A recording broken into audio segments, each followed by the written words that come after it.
Welcome to INB news. ముందుగా headlines చూద్దాం.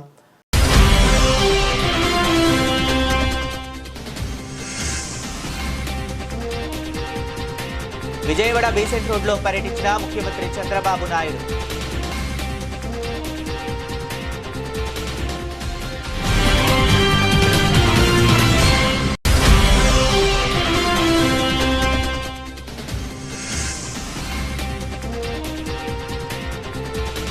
విజయవాడ పున్నమి ఘాట్లో నిర్వహించిన దీపావళి వేడుకల్లో సీఎం చంద్రబాబు.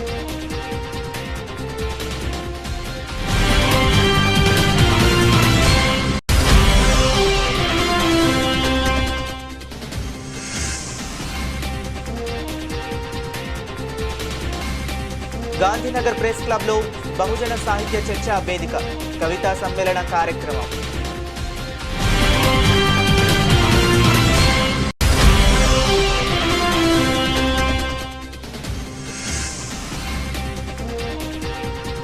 దారకానిపాడులో హత్యకు గురైన లక్ష్మీనాయుడు కుటుంబ సభ్యులను పరామర్శించిన హోంమంత్రి వంగలపూడి అనిత.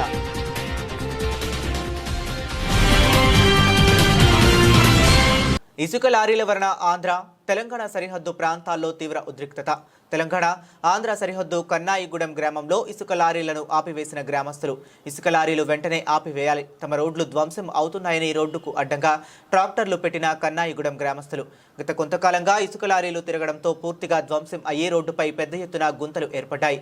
తమ ఆంధ్ర ప్రాంతం నుంచి తెలంగాణకు వెళ్లే ఇసుక లారీలు తిప్పవద్దని ఆందోళన చేస్తున్న కన్నాయిగూడెం గ్రామస్తులు.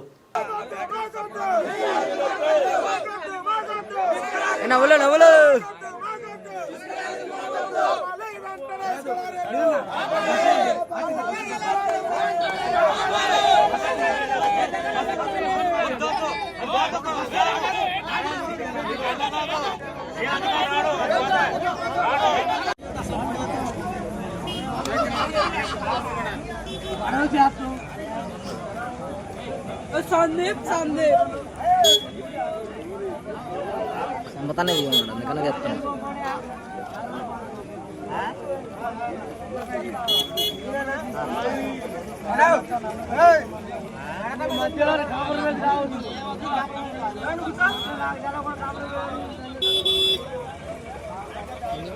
కాగజ్ నగర్ పట్టణంలోని మార్కెట్ ఏరియాలో తెల్లవారుజామున శ్రీ రామచంద్ర జిఆర్ స్వామి వారి ఆధ్వర్యంలో నరకాసుర దహనం కార్యక్రమం నిర్వహించడం జరిగింది. ఈ సందర్భంగా జిఆర్ స్వామి మాట్లాడుతూ దీపాలను వరుసగా పేర్చడం అనేది దీపావళి అని, మనసులో అంధకారాన్ని జయించి జీవితాలను వెలుగులతో నింపుకోవాలని అనేక మంగళ శాసనాలు చేశారు.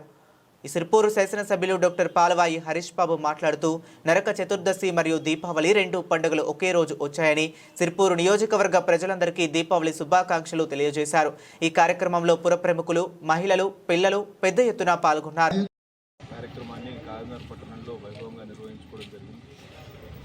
ఇవాళ నరక చతుర్దశి మరియు దీపావళి కలిసి వచ్చింది కాబట్టి సిర్పూర్ నియోజకవర్గ ప్రజలకి అందరికీ కూడా శుభాకాంక్షలు తెలియజేస్తుంది. చాలా జాగ్రత్తగా టపాసులు కాల్చడం కానివ్వండి, ఫైర్ బాక్స్ విషయంలో కానీ జాగ్రత్త వహించమని అందరికీ కోరుకుంటున్నాను. జై గోవింద్. ఆ రోజుల్లో ప్రజలని, దేవతల్ని కూడా రక్షించినటువంటి సందర్భం ఇది. ఆ చెడు మీద విజయాన్ని లభించడం వల్ల ప్రజలందరూ కూడాను ఆనందంతో కేరింతలు కొడుతూ దీపాలని వెలిగించి వాళ్ళ యొక్క హర్షాన్ని ప్రకటించారు. దీపం అనేటువంటిది అంధకారాన్ని పోగొడుతుంది, కాంతినిస్తుంది. అలాగే అంధకార స్వరూపులు దుష్టులు అయినటువంటి అసురులు కనుక ఆ దుష్టమైనటువంటి స్వభావం కలిగినటువంటి అసుర స్వభావం కలిగినటువంటి వ్యక్తుల్ని నాశనం చేసినటువంటి రోజే నరకాసుర వధ చతుర్దశి, నరక చతుర్దశి అంట. అలా ఆ దుష్టుడైనటువంటి నరకాసురుని సంహరించి ప్రజలందరికీ కూడాను సుఖ సంతోషాల్ని ప్రసాదించినటువంటి ఆ కృష్ణుణ్ణి స్మరిస్తూ మనం ఈ కార్యక్రమాన్ని జరుపుకుంటాం.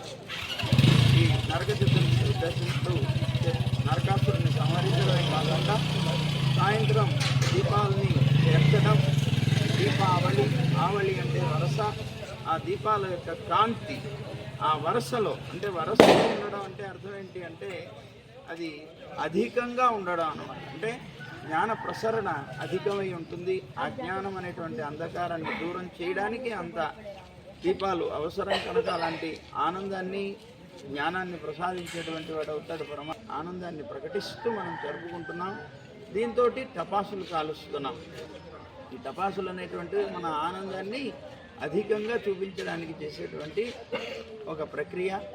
అలాగా దీపాలని పెరచడమే కాకుండా టపాసుల్ని కాల్చుకొని మన అందరం కూడా ఆ కృష్ణుడి యొక్క విజయానికి మనం ఆనందాన్ని ప్రకటిస్తూ జరుపుకుంటున్నటువంటి 2 రోజులుగా కురిసిన వర్షాలకు అనంతగిరి మండలంలోని కరివేసు నుంచి కరకవలసకు వరకు ఇటీవలే నిర్మాణం చేపట్టినటువంటి మట్టి రోడ్డు కోతకు గురై కొట్టుకుపోయింది. దీంతో వాహనాల రాకపోకలకు తీవ్ర ఇబ్బందులు పడుతున్నామని గిరిజనులు పటం భీమన్న, భీమయ్య, రామ్మూర్తి తదితరులు ఆదివారం ఉదయం ఆవేదన వ్యక్తం చేశారు.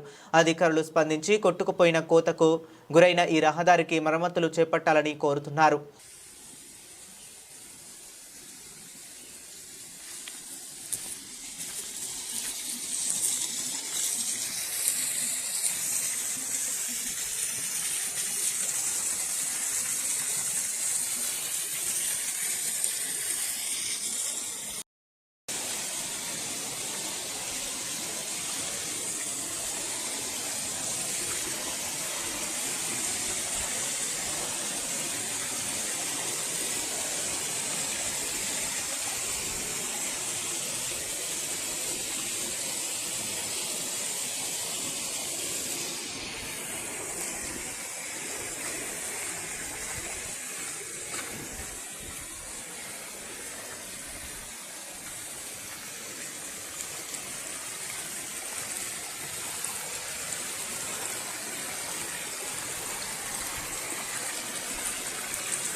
నర్సీపట్నం నియోజకవర్గ అభివృద్ధికి రాష్ట్ర ప్రభుత్వం కట్టుబడి ఉందని, ఇందులో భాగంగా మాకవరపాలెం మండలంలో 2 కీలక రహదారులు పునరుద్ధరణకు 7.20 కోట్లు మంజూరు చేసింది గౌరవ శాసనసభాపతి స్థానిక చింతకాయల అయ్యన్న పాత్రుడు తెలిపారు.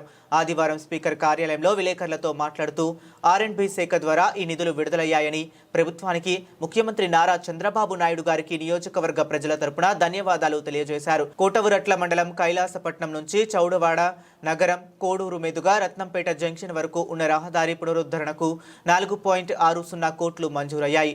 మాకవరపాలెం మండలం కొండలగ్రహారం జంక్షన్ నుంచి లక్ష్మణపాలెం మీదుగా కుసర్లపూడి వరకు ఉన్న రహదారికి 2.60 కోట్లు కేటాయించారు. ఈ 2 పనులకు కలిపి మొత్తం 7.20 కోట్లు మంజూరయ్యాయని, త్వరలోనే పనులు ప్రారంభించి పూర్తి చేస్తామని స్పీకర్ తెలిపారు. అందరికీ నమస్కారం అండి. ఈరోజు రాష్ట్ర ప్రభుత్వం నుంచి మన నర్సీపట్నం నియోజకవర్గం మాకవరపాలెం మండలానికి R&B డిపార్ట్మెంట్ నుంచి 2 రోడ్లు శాంక్షన్ అయ్యాయి. ఆ వివరాలు ఇప్పుడే నాకు అందడం జరిగింది. మరి ప్రభుత్వానికి ధన్యవాదాలు తెలియజేస్తూ, ఆ రోడ్లు ఏంటంటే కోటవుట్ల మండలంలో కైలాసపట్నం ఊరుంది. అక్కడి నుంచి కైలాసపట్నం నుంచి చౌడువాడ నగరం కోడూరు రాచపల్లి జంక్షన్ వరకు కూడా రోడ్డుకి మళ్ళీ రోడ్డు రెన్యూల్ చేయడం కోసం చెప్పి రాష్ట్ర ప్రభుత్వం మన ముఖ్యమంత్రి గారు 4,60,00,000 రూపాయలు ఇవ్వడం జరిగింది, శాంక్షన్ ఇచ్చింది. అలాగే రెండోది ఏంటంటే అదే మాకవరపాలెం మండలంలో మన కొండలగ్రహారం జంక్షన్ నుంచి మన లచ్చన్నపాలెం ఎదురించి కుసర్లపూడి ఆ రోడ్డు మొత్తం రోడ్డు జానకిరాంపురం ఇవన్నీ ఉన్నాయి. ఆ రోడ్లో ఆ రోడ్డుకి 2,60,00,000 రూపాయలు ఇచ్చారు. మొత్తం 2 రోడ్లు కలిపి మాకవరపాలెం మండలంలో 7,20,00,000 రూపాయలు శాంక్షన్ అయింది. అది ఇమీడియట్గా రోడ్డు వేయడానికి అన్ని ఏర్పాటు చేయడం జరుగుతుందని చెప్పి ఈ సందర్భంలో మనవి చేస్తూ, అలాగే చంద్రబాబు నాయుడు గారు మన ప్రభుత్వం వచ్చిన దగ్గర నుంచి సీఎం రిలీఫ్ ఫండ్ అని గొల్లప్రోలు ఘనంగా గుండ్ర సుబ్బారావు పుట్టినరోజు వేడుక. నేటి ధరణి న్యూస్. గొల్లప్రోలు కాకినాడ జిల్లా గొల్లప్రోలు పట్టణ తెలుగుదేశం పార్టీ కార్యాలయంలో ఆదివారం సాయంత్రం తెలుగుదేశం పార్టీ పట్టణ అధ్యక్షుడు గుండు సుబ్బారావు 36వ పుట్టినరోజు వేడుకలకు పిఠాపురం తెలుగుదేశం పార్టీ రాష్ట్ర అధికార ప్రతినిధి SVSN వర్మ కుమారుడు గిరీష్ వర్మ ముఖ్య అతిథులుగా పాల్గొన్నారు. ఈ కార్యక్రమం తెలుగుదేశం పార్టీ పట్టణ అధ్యక్షుడు గండ్ర సుబ్బారావు ఆధ్వర్యంలో టీడీపీ శ్రేణులు అంబరాన్ అంటే విధంగా సంబరాలు జరుపుకున్నారు. ఈ సందర్భంగా పిఠాపురం తెలుగుదేశం పార్టీ యువ నాయకుడు NVSN గిరీష్ వర్మ మాట్లాడుతూ, పిఠాపురం నియోజకవర్గంలో తెలుగుదేశం పార్టీ పటిష్టంగా ఉందన్నారు. అలాగే గొల్లప్రోలు తెలుగుదేశం పార్టీ పట్టణ అధ్యక్షులు గుండ్ర సుబ్బారావు ఇలాంటి జన్మదిన వేడుకలు మరెన్నో జరుపుకోవాలని SVSN గిరీష్ వర్మ కోరారు. అనంతరం గుండ్ర సుబ్బారావు కార్యకర్తలను ఉద్దేశించి ఇలా ప్రసంగించారు. నా పుట్టినరోజు సందర్భంగా కార్యకర్తలు ఉదయం నుండి శ్రమిస్తూ పుట్టినరోజు వేడుకలకు అన్ని సమకూరుస్తూ దగ్గరుండి పర్యవేక్షిస్తారన్నారు. దీనిపై తెలుగుదేశం పార్టీ గొల్లప్రోలు పట్టణ అధ్యక్షుడు సుబ్బారావు టీడీపీ కార్యకర్తలకు నాయకులకు కృతజ్ఞతలు తెలియజేశారు. నేటి ధరణి న్యూస్ వాస్తవాలను ప్రతిరూపంగా గొల్లప్రోలు ఈ కార్యక్రమంలో పలువురు తెలుగుదేశం పార్టీ సీనియర్ నాయకులు కడారి బాబ్జీ చేతులు మాణిక్యం, కడారి సత్యనారాయణ, తెలుగుదేశం పార్టీ సీనియర్ నాయకుడు బస్సా రాజాబాబు తదితరులు పాల్గొన్నారు.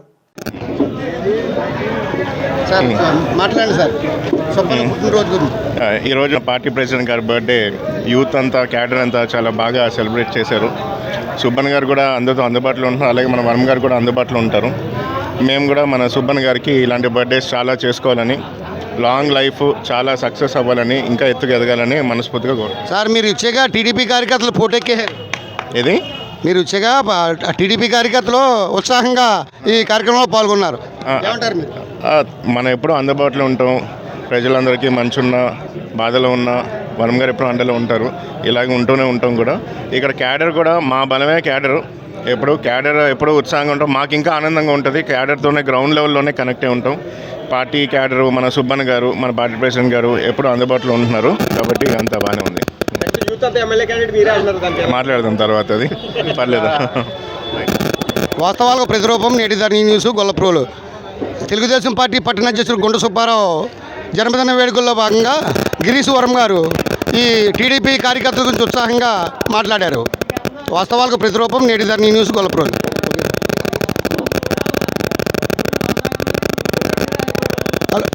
టీడీపీ పార్టీ పట్టణ అధ్యక్షులు గుంట సుబ్బారావు మాట్లాడతారు.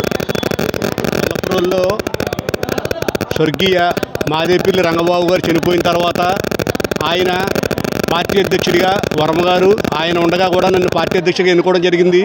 ఇప్పటికీ కూడా నన్ను పార్టీ అధ్యక్షుడిగానే కొనసాగుతున్నారు. అలాగే నాకు ప్రమోషన్ కూడా ఇవ్వడం జరిగింది.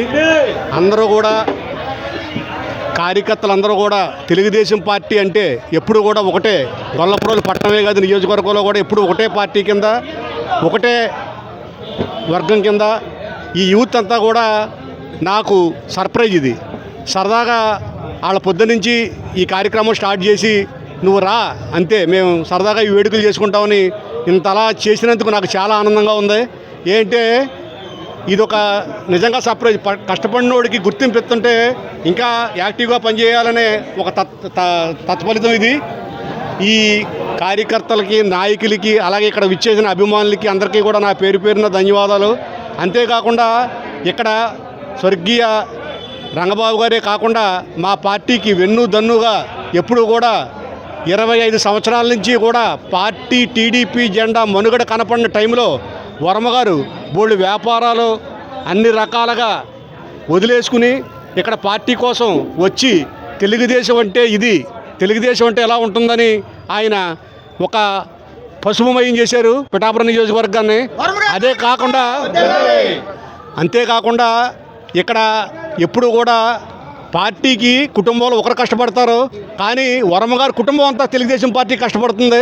వర్మగారే కాకుండా వాళ్ళ మిస్సెస్ లక్ష్మీదేవి గారు అమ్మగారు కూడా, అలాగే వాళ్ళ అబ్బాయి గిరీష్ గారు కూడా కొండనకుండా తిరగడం జరిగింది. ఆయన గత ఎమ్మెల్యే చేసినప్పుడు చాలా రోడ్లు, చాలా కార్యక్రమాలు చేయడం జరిగింది. ఈవేళ వర్మగారు అంటే ఒక అందరికీ కూడా పేరు, అతని అసలు పేరు ఎవరికీ తెలియదు. వర్మగారు అంటే ఒక బ్రాండ్. ఆయన ఆ బ్రాండ్ క్రియేట్ చేసుకున్నారు. ఎక్కడైనా సరే చిన్నపిల్లలను కూడా ఎవరైనా. ముఖ్యమంత్రి చంద్రబాబు నాయుడు ఆదివారం విజయవాడ బీసెంట్ రోడ్లో పర్యటించారు. పలువురు చిరు, వీధి వ్యాపారులు, జనరల్ స్టోర్, చెప్పుల షాపు నిర్వాహకులతో మాట్లాడారు. జీఎస్టీ తగ్గింపు కారణంగా వస్తువుల ధరలు తగ్గుదలను గుర్తించి ఆయా వర్గాల వారిని అడిగి తెలుసుకున్నారు. చింతజపూడి దుర్గారావు అనే వీధి వ్యాపారితో సీఎం చంద్రబాబు మాట్లాడారు. తాను ప్రమిదలు, జూట్ బ్యాగులు విక్రయిస్తానని తెలిపారు. ఆయనకున్న సమస్యల గురించి సీఎం అడిగి తెలుసుకున్నారు. మరో వీధి వ్యాపారి ఎక్కలి బాలకృష్ణతో మాట్లాడారు. చదలవాడ వెంకటకృష్ణారావు అనే చెప్పుల షాపు యజమానితో మాట్లాడారు. వ్యాపారం నడుస్తున్న తీరు, చెప్పులపై జీఎస్టీ ఏ మేరకు తగ్గింది, విక్రయాలను గురించి అడిగి తెలుసుకున్నారు. బట్టల షాపునకు వెళ్లి అందులో సేల్స్ గర్ల్స్గా పనిచేస్తున్న కొడవర్తి లక్ష్మి అనే మహిళతో ముఖ్యమంత్రి ముచ్చటించారు. అనంతరం కిరాణా షాపు వద్దకు వెళ్లి నిర్వాహకుడు బొడ్డు శ్రీనివాస్తో చంద్రబాబు మాట్లాడారు. నిత్యావసర వస్తువులు జీఎస్టీ తగ్గింపు ఎంతవరకు ఉందని, గతానికి ఇప్పటికీ ధరల వ్యత్యాసం గురించి అడిగి తెలుసుకున్నారు. ఈ సందర్భంగా బీసెంట్ రోడ్డుకు వచ్చిన కొందరు కొనుగోలుదారులతోనూ సీఎం మాట్లాడారు. వారితో ఫోటోలు దిగి ముందస్తుగా దీపావళి శుభాకాంక్షలు తెలిపారు.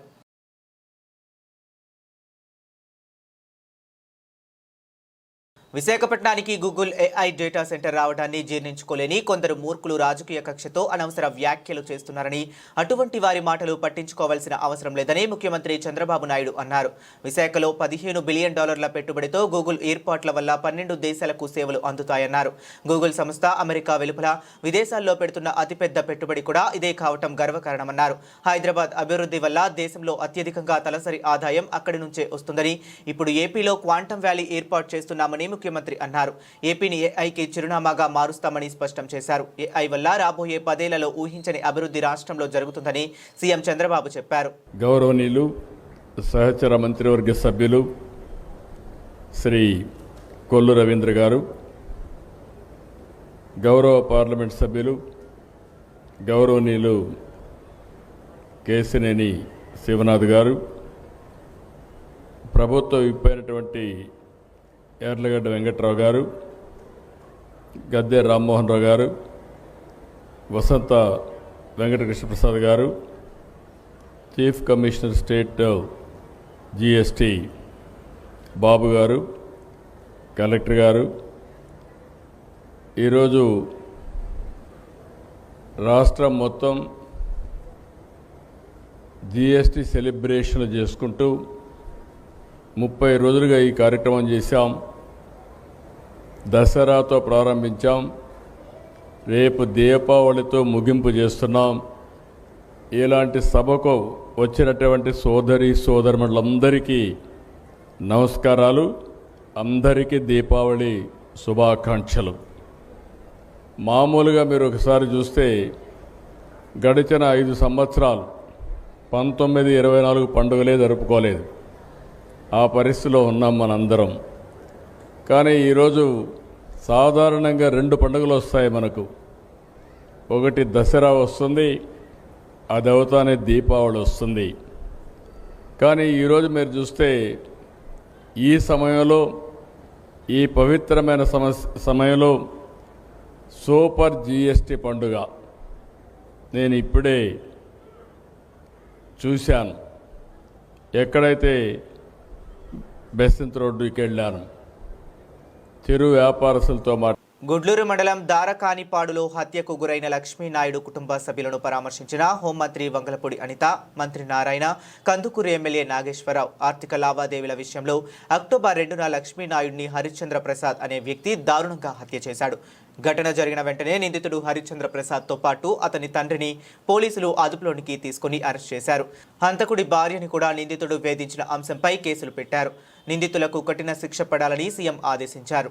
అక్టోబర్ 2వ తారీఖున మనకి జరిగిన సంఘటన మనందరికీ తెలుసు, చాలా దురదృష్టకర సంఘటన. ఆ సంఘటనలో లక్ష్మీనాయుడు అబ్బాయి 25 సంవత్సరాల వ్యక్తి అతి దారుణంగా హరిశ్చంద్ర ప్రసాద్ అనే వ్యక్తి వల్ల హత్య చేయబడడం మనందరికీ కూడా తెలుసు. నిజంగా ఎంత దురదృష్టకర సంఘటన అంటే, ఒక చిన్న ఆర్థిక లావాదేవీల మధ్యలో డబ్బులు అడిగేదానికి మధ్యలో జరిగిన గొడవలో అతి పైశాచికంగా చెప్పాలంటే బ్రూటల్గా ఒక ప్లాన్ ప్రకారం ఆ అబ్బాయిని చంపడం అనేది మనందరం కూడా చూస్తున్నాం. ఇన్ఫర్మేషన్ తెలుసుకున్న వెంటనే పోలీసులు ఇమీడియట్గా ఆ అబ్బాయిని పట్టుకుని మళ్ళీ రిమాండ్ కూడా పంపించడం జరిగింది.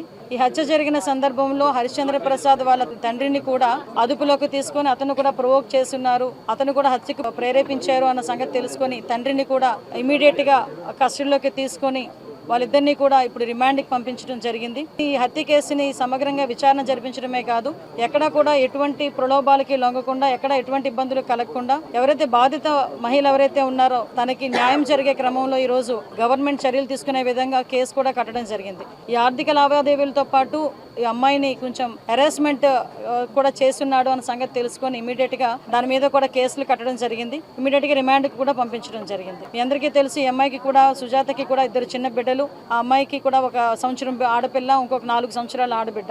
అయితే ఈ హత్య జరిగేటప్పుడు లక్ష్మీనాయుడుతో పాటు వాళ్ళ తమ్ముళ్ళైన పవన్, అదేవిధంగా పినతండ్రి కొడుకైన భార్గవ్, వీళ్ళిద్దరూ కూడా తనతో పాటు ఆ బండి మీద ఉండటం కూడా మనందరికీ తెలుసు. వాళ్ళిద్దరు కూడా ఈ రోజు ఇంజూరీస్ అయ్యి వాళ్ళందరూ గాయపడి ఈ రోజు గుంటూరు హాస్పిటల్. బహుజన సాహిత్యం బహుజనుల అభివృద్ధికి, సమాజ అభివృద్ధికి ఎలా దోహదపడుతుంది అన్న అంశంపై చర్చించేందుకు బహుజన సాహిత్య చర్చా వేదిక నిర్వహిస్తున్నామని చర్చా వేదిక నిర్వాహకులు నాటక రచయిత సుఖమంచి కోటేశ్వరరావు వెల్లడించారు. ఈ కార్యక్రమంలో పాల్గొన్న బహుజన కవులకు ఘన సన్మానం చేసినట్లు చెప్పారు.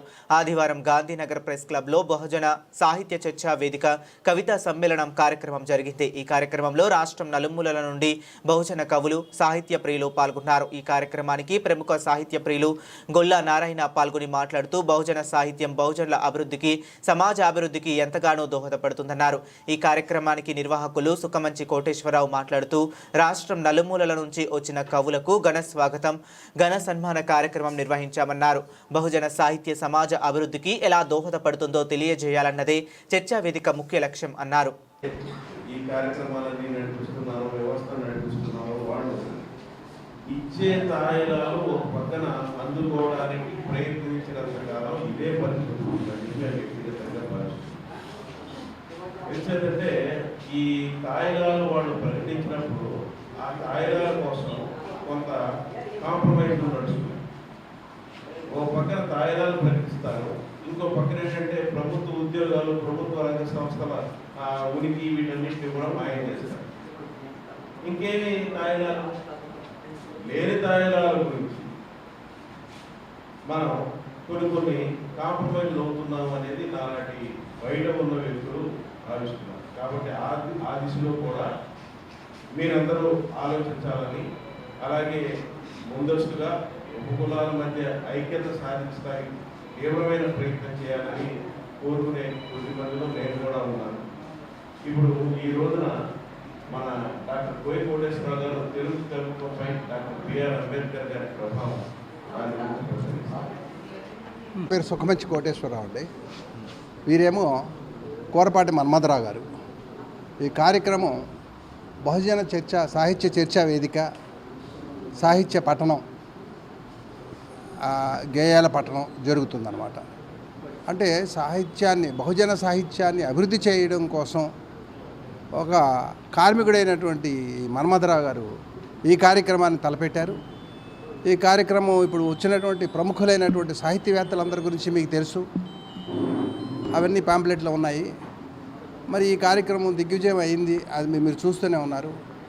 ఇలాంటి సాహిత్య వేదికలు ఇంకా రావాలని చెప్పేసి, సమాజంలో ఈ కుల మతాల తేడాలు పోవాలని చెప్పేసి కోరుకుంటూ మన్మథరావు గారు ఈ కార్యక్రమాన్ని ఏర్పాటు చేయడం జరిగింది.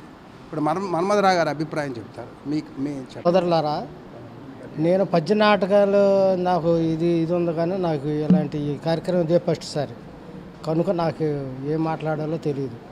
అయితే దీని మీద గవర్నమెంట్ వారితో పోరాడి ఈ కార్యక్రమం పెట్టాను. ఇది ఫస్ట్ కాబట్టి నేను పెద్దగా మాట్లాడలేను ఈ విషయం గురించి. బులెటిన్ ముగించే ముందు మరొకసారి హెడ్లైన్స్ చూద్దాం.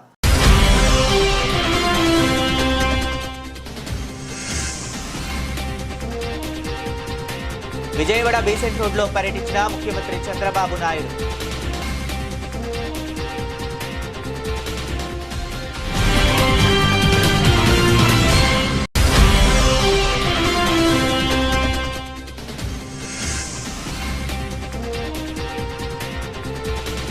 విజయవాడ పుట్టమి ఘాట్లో నిర్వహించిన దీపావళి వేడుకల్లో సీఎం చంద్రబాబు.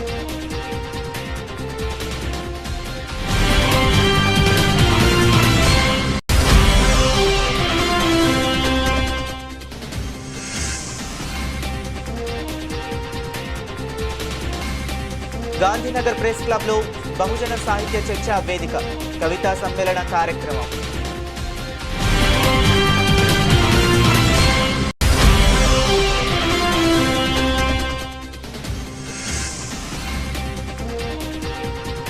దారకానిపాడులో హత్యకు గురైన లక్ష్మీనాయుడు కుటుంబ సభ్యులను పరామర్శించిన హోంమంత్రి బంగళపూడి అనిత.